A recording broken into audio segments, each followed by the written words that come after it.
Boa noite. Como eu fui parcialmente apresentado, meu nome é Wesley, eu sou lá da Igreja da Messejana.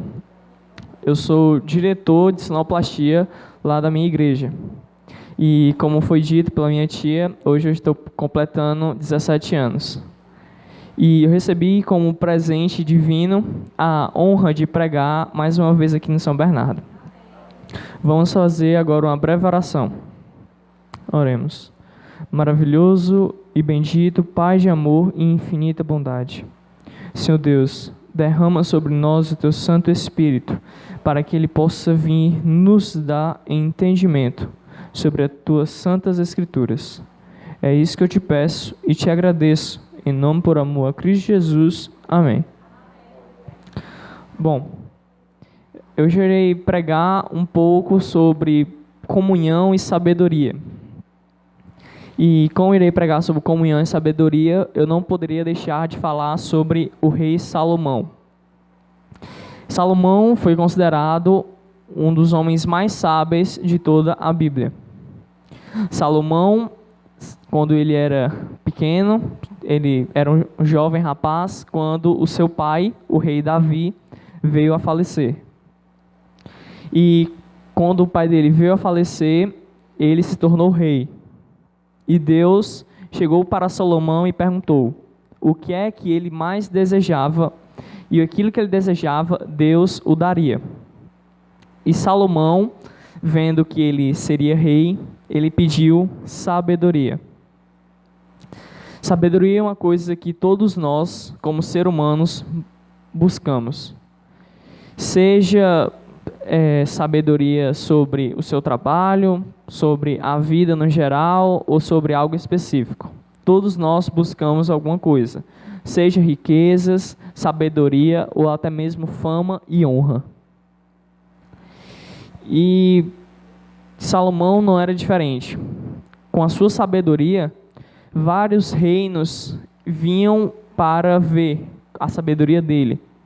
E ele também tinha um vasto domínio. Ele era era um rei bastante rico, pois ele conseguiu dominar vários povos. E também tinha muita sabedoria. Salomão, ele escreveu alguns livros da Bíblia. Um dos livros mais conhecidos é o de Provérbios e Eclesiastes. O livro de Provérbios é um livro que fala bastante sobre o tolo, uma pessoa tola. Eu peguei um pequeno trecho de Provérbios, que é Provérbios capítulo 13, versículo 26, diz: todo homem prudente age com base no conhecimento, mas o tolo expõe sua insensatez. Um texto bastante forte, mas, em compensação, é um texto também bastante verdadeiro. Muitas vezes nós procuramos sabedoria para não falarmos de coisas que nós não sabemos. Mas o que seria um homem sensato? Um homem que tem sabedoria, um homem inteligente? Pois bem, abramos em 1 Coríntios, capítulo 1.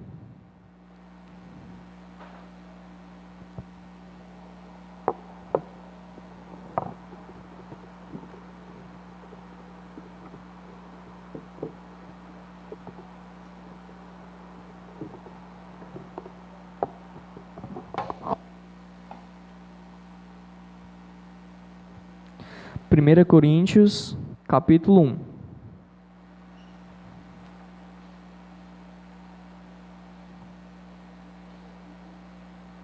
Amém? 1 Coríntios, capítulo 1, versículo 18.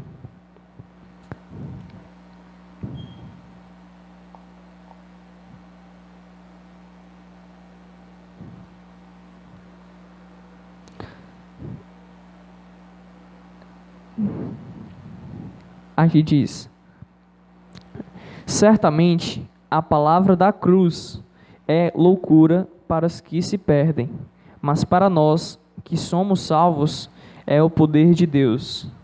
Pois está escrito: destruirei a sabedoria dos sábios e aniquilarei a inteligência dos instruídos. Onde está o sábio? Onde o escriba? Onde o inquiridor deste século? Porventura não tornou Deus louca a sabedoria do mundo? Visto como, na sabedoria de Deus, o mundo não reconheceu por sua própria sabedoria. Aprove a Deus salvar os que creem pela loucura da pregação. Porque tanto os judeus pedem sinais, como os gregos buscam sabedoria. Mas nós pregamos a Cristo crucificado, escândalo para os judeus, loucura para os gentios.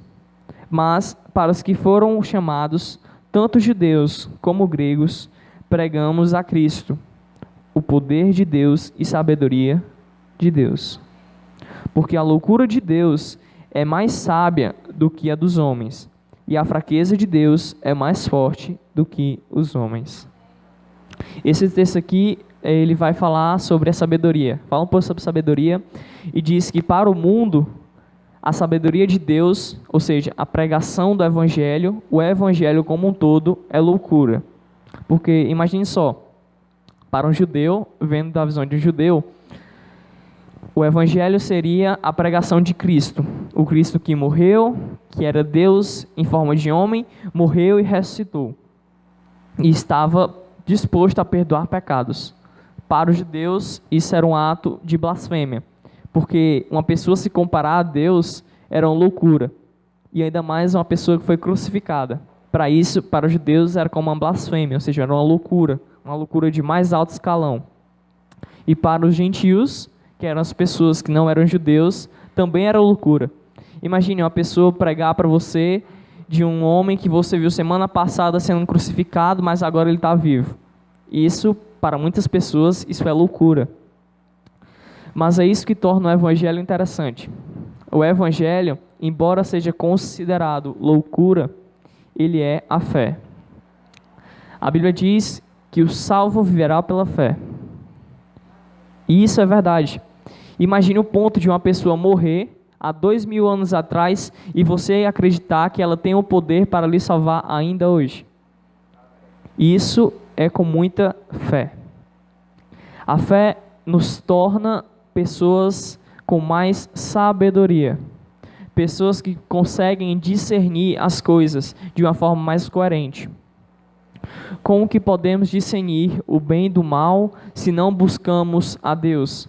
Se não buscamos servir a Deus, se não buscamos praticar o bem, como que nós poderemos saber o que é o mal? É impossível. Para nós, seres humanos, temos uma sabedoria, a filosofia e várias outras ciências, mas nós nos entendemos como pessoas superiores, inteligentes.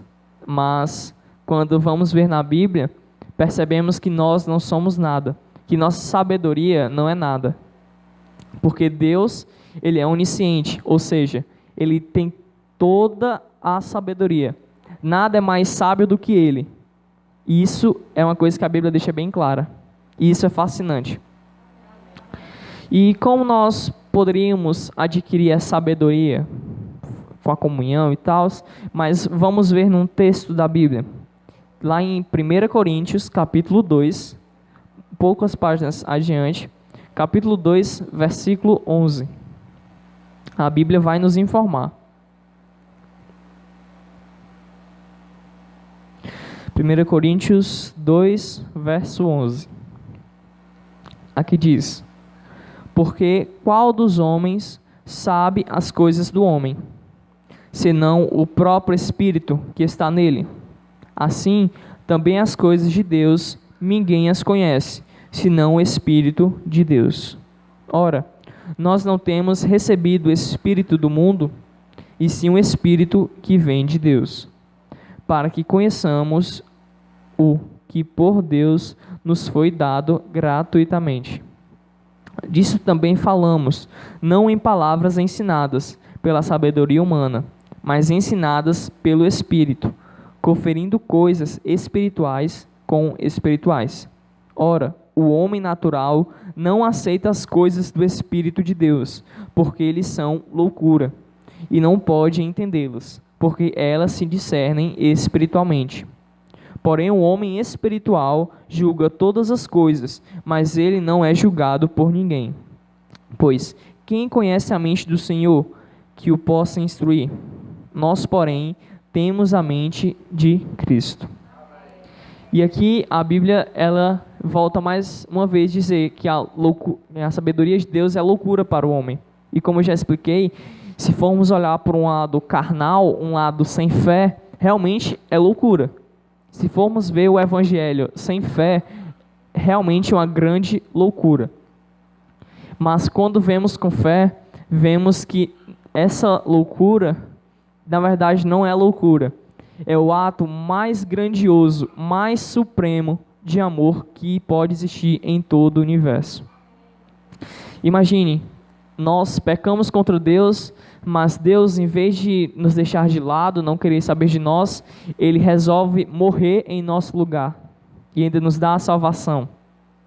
Isso é uma coisa fascinante. Devemos aprender mais com Jesus, com Cristo e com Deus. Deus, Ele é considerado o bem supremo, a maior forma de bem que pode existir em todo o universo é Deus. Você pode ter pecado contra Deus, falado blasfêmia contra Deus, mas Deus ainda assim está disposto a perdoar cada um de nós. Que amor grandioso! Mas como eu disse, se formos ver isso sem fé, será uma grande loucura. Pois bem, o Espírito Santo, como disse aqui, o Espírito Santo, ele nos dá sabedoria. Quando lemos a palavra de Deus, quando estudamos, quando oramos e meditamos nela, o Espírito Santo de Deus vem ao nosso encontro. Ele vem falar para cada um de nós o que Deus quer para a nossa vida. Ele vai nos explicar ele vai explicar todas as vontades, todos os desejos de Deus para a nossa vida. E, consequentemente, quando começamos a seguir a Deus, Deus começa a mudar o nosso caráter. Nos tornamos pessoas melhores, pessoas bondosas, que se preocupam com o próximo, deixamos as coisas do mundo de lado para que possamos nos entregar à missão de salvar o próximo. O Espírito Santo nos molda. Por isso que é importante seguirmos a Deus e buscarmos comunhão. O problema neste mundo não é que tenhamos riquezas, ou honras, ou fama. O problema não está na honra, na fama e na riqueza. O problema está em transformar a honra, a fama e a riqueza no seu Deus. O problema nunca foi ter muito dinheiro. O problema é deixar que o dinheiro controle a sua vida. O problema é deixar que o dinheiro seja tudo para você. Caso você perca um pouquinho de dinheiro, você enlouquece. O problema é este. O problema é tornar bens materiais o seu Deus. Esse é o grande problema. A Bíblia diz que quando você busca a Deus, todas as outras coisas serão acrescentadas. Não é que não devemos buscar riquezas, porém não devemos deixar que essas riquezas nos afastem da verdadeira riqueza, que é Cristo Jesus. E como Salomão, ele acabou em sua adolescência e juventude, acabou adorando a Deus, se tornou uma pessoa muito sábia. O livro de Provérbios, como eu havia mencionado, foi um livro que foi escrito na sua juventude. Salomão escreveu o livro de Provérbios na sua juventude, falando sobre o tolo, falando sobre várias outras questões. Mas uma coisa que é interessante na Bíblia é que Salomão, ele teve seus momentos altos e baixos, assim como cada um de nós. Salomão, embora tenha escrito o livro de Provérbios em sua adolescência e juventude, ele acabou se distanciando de Deus. Lá em 1 Reis, capítulo 10 e 11, vai falar sobre a queda de Salomão. E lá diz, no capítulo 11, diz que Salomão, ele acabou se casando com várias mulheres. A Bíblia diz que ele se casou com 700 mulheres. 700 mulheres. Imagine uma pessoa casada com 700 mulheres. Isso é uma grande loucura. Salomão, que devia se casar com apenas uma mulher, teve mais de 600, teve 700. E a Bíblia diz que para ele ter domínio com os outros povos, para conseguir amizade, digamos assim, ele acabou fazendo tratados. Ou seja, para ele ser amigo de um povo, ele se casava com uma mulher do povo, uma princesa, para que assim eles pudessem aumentar ainda mais os laços. E isso acabou que corrompeu Salomão. De tanto se casar e tanto se casar, houveram influências de várias culturas pagãs. E isso levou ele à idolatria. Salomão, que falava muito sobre o tolo, que era uma pessoa considerada sábia, acabou se pervertendo. A Bíblia conta que Salomão permitiu que muitas dessas esposas fizessem templos pagãos dentro de Israel, dentro do arraial de Israel. Imagine, Israel, que deveria ser o povo de Deus, o povo santo, o povo escolhido, estava adorando outros deuses e esquecendo o Deus verdadeiro. O pesar que Deus sentiu no coração. Imagine, Salomão, que havia construído um templo para Deus, em homenagem a Deus, agora estava adorando vários outros deuses. E Salomão viveu a sua vida até a sua morte.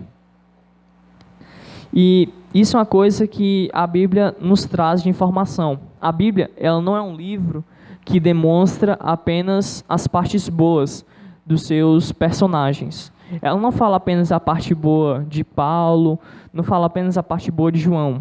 João era considerado filho do trovão, era uma pessoa explosiva, uma pessoa que gostava de briga. Já Paulo era um assassino e perseguidor. E depois, como podemos ver, ele se tornou grande pregador do Evangelho e sendo considerado até apóstolo. E isso é a Bíblia, essa é a Bíblia, ela nos demonstra como pessoas que tinham vários pecados se tornaram pessoas muito boas. E como pessoas muito boas se tornaram pessoas pecaminosas. De Gênesis a Apocalipse, a Bíblia nos dá exemplos de sabedoria e também de quedas, para que com essas quedas possamos aprender. Porém, muitas vezes nós não aprendemos. Muitas vezes vemos a mesma coisa que Salomão. Muitas vezes lemos a Bíblia, entendemos que Salomão ele pecou contra Deus, tirou o foco de Deus, tirou o alvo, e Salomão pecou. Muitas vezes vemos esse exemplo, mas não entendemos. A Bíblia diz lá em Lucas capítulo 6, a Bíblia diz sobre dois fundamentos, uma parábola muito conhecida. A Bíblia diz que existe o fundamento da casa sobre a rocha. Um homem ele fez um buraco, um alicerce e fez sua casa sobre a rocha. E uma pessoa tola fez sua casa sobre a areia. A Bíblia diz que houve uma grande tempestade e a casa que estava sobre a rocha não foi abalada. A casa que estava sobre a rocha permaneceu em pé. Porém, a casa do tolo, que estava sobre a areia, foi totalmente destruída. E isso é um exemplo para a nossa vida. Essa parábola, que foi contada há quase 2000 anos atrás, serve para nós hoje em dia. Muitas vezes lemos a Bíblia de Gênesis a Apocalipse, mas não temos a capacidade de praticar isso em nossa vida. De que adianta lermos a Bíblia de Gênesis a Apocalipse e não praticarmos nada? De que adianta lermos todo esse livro e não tirarmos para a nossa vida? Não adianta nada. Deus, Ele nos chama a não apenas a ler a Bíblia, mas estudar e praticar o que nela está contido. Isso é o desejo de Deus para mim e para a sua vida, que sejamos pessoas melhores, que sejamos pessoas que vão em busca das outras para salvar para o reino de Deus. Mas como que vamos fazer isso se não pegamos nem a palavra de Deus para estudar? E quando pegamos, não estudamos direito, não pedimos auxílio do Santo Espírito para que venha de encontro ao nosso coração nos ensinar. Como que poderemos ter um alicerce, como que seremos pessoas com grande sabedoria, se não praticamos isso? Porque muitas vezes nós, eu e você, somos muitas vezes hipócritas. Muitas vezes pregamos uma coisa que nós não fazemos. A Bíblia, como um todo, ela não é apenas um livro que ela é boazinha. Não é apenas aquele livro que vai dizer que você está certo. Muito pelo contrário. A Bíblia é um livro que mostra os defeitos dos seus antepassados, mas também mostra os meus e os seus defeitos. Muitas vezes, quando você lê a Bíblia, você leva um tapa na cara, digamos assim. Sempre quando você lê a Bíblia, na maioria das vezes, você sempre vai levar uma lição de moral. Sempre a Bíblia vai mostrar a você uma coisa que você está fazendo errado, para que assim você possa praticar o certo. Esta é a Bíblia. A Bíblia, ela nos ajuda. A Bíblia e a comunhão com Deus, a oração, a leitura da Bíblia, o estudo da palavra, as boas obras, todas essas coisas nos encaminham para Deus. Como que nós subiremos a escada para a vida eterna se nós não estudamos a Bíblia? Isso é impossível. Nós não conseguiremos chegar ao céu, caso não estudemos a Bíblia, a santa palavra de Deus. Deus não conseguirá agir no nosso viver, não conseguirá nos transformar enquanto não estudarmos a Bíblia unicamente em nossa vida. Quando este livro não for o centro da nossa vida, a nossa vida está contida neste livro. Não é que nós não devamos viver neste mundo. A Bíblia não diz isso. Nós deveríamos buscar realmente, deveríamos trabalhar da forma que realmente deveríamos trabalhar, sermos pessoas justas para com a sociedade e para com Deus. Mas como que nós faríamos isso sem ler a Bíblia? Embora você possa ser a pessoa mais justa que possamos imaginar, ainda assim, sem Deus, você não é nada. A Bíblia diz que o justo viverá pela fé. Apenas a fé em Cristo Jesus é capaz de nos salvar, termos a vida eterna, nos livrarmos de toda a morte, todo o pecado e todas as coisas más deste mundo. Lá em Apocalipse, a Bíblia vai dizer isso, que chegará um dia que não vai ter mais choro, nem pranto, nem dor, porque as primeiras coisas já passaram. Como que poderemos viver no céu se eu e você, nós, não estudarmos a Bíblia? Como que queremos que nosso parente que estava morto, ou um parente nosso que precisa de um renovo espiritual, se transforme, se nem mesmo nós estamos estudando a Bíblia? Esta é a importância da comunhão com Deus, a oração, a leitura da Bíblia. Quando oramos, nós estamos falando com Deus, mas quando lemos a Bíblia, é Deus quem fala com nós. Deus, Ele nos fala diretamente, de encontro ao nosso coração. Toda vida que você lê a Bíblia, Deus sempre vai de encontro, Deus sempre vai falando o que realmente você deveria fazer, e não a ideia que você deveria tomar. Deus sempre diz o melhor para cada um de nós. Mas se nós não lermos a Bíblia, como é que vamos saber qual é o nosso melhor? Qual é o nosso papel, digamos assim, neste mundo? Como é que iremos ajudar uma pessoa se você não tem comunhão com Deus? Deus nos mostra tudo isso neste livro. Este livro é simplesmente maravilhoso, justamente por isso, porque Deus fala de encontro ao nosso coração. O meu desejo para cada um de nós, o meu apelo, é que estudemos mais este livro. Estudemos esse livro de Gênesis e Apocalipse, mas sempre tirando lições para a minha e para a sua vida. Este livro tem um grande poder para nos transformar, mas sem este livro, sem estudarmos direito, de nada vale. O meu desejo é este, que cada um de nós estudemos a Bíblia cada vez mais, com a esperança de um porvir pela frente, junto com Cristo Jesus em seu grande e maravilhoso reino. Convido a todos que fiquemos de pé para cantarmos o hino 240.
que esta música seja um desejo do meu e do seu coração, sempre rendermos graça e gratidão ao nome de Jesus Cristo.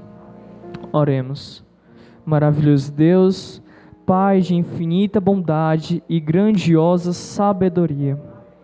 Pai, derrama sobre nós o Teu santo e maravilhoso Espírito. Pai, nos ajuda, Pai, pois eu e cada um de nós, seres humanos, somos seres de carne, somos seres corrompidos. Nós, muitas vezes, não temos o desejo de estudar a Tua santa palavra, Pai. Mas isso é um defeito nosso. Nos ajuda, Pai, por intermédio do Teu Santo Espírito, para que possamos mudar essa condição, para que possamos ter regozijo, ou seja, Pai, felicidade em estudar a Tua santa palavra. A Tua santa palavra, Pai, fala para cada um de nós grandiosas e maravilhosas coisas que irão acontecer no céu, Pai. Coisas como não haver mais choro, nem pranto, nem dor. Vivermos uma vida sem morte. Vivermos perto do Teu santo e maravilhoso Filho, Pai, para todos sempre. Tudo isso é relatado na Tua santa palavra, Pai. Mas nós, como seres humanos, muitas vezes não queremos estudar. Pai, nos ajuda, Pai. Cria um desejo em nosso coração de estudar a Tua santa palavra todos os dias, para que assim possamos nos encontrar no céu, Pai. Para que possamos viver uma vida perfeita. É isso que eu te peço, Pai. Pai, eu te peço que derrame sobre nós Teu Santo Espírito, para que por intermédio dele, Ele venha nos ajudar todos os dias a sermos pessoas melhores e termos ainda mais comunhão para contigo. Pai, nos proteja e nos guarde. Em tudo isso eu te peço e já te agradeço. Em nome e por amor a Cristo Jesus. Amém.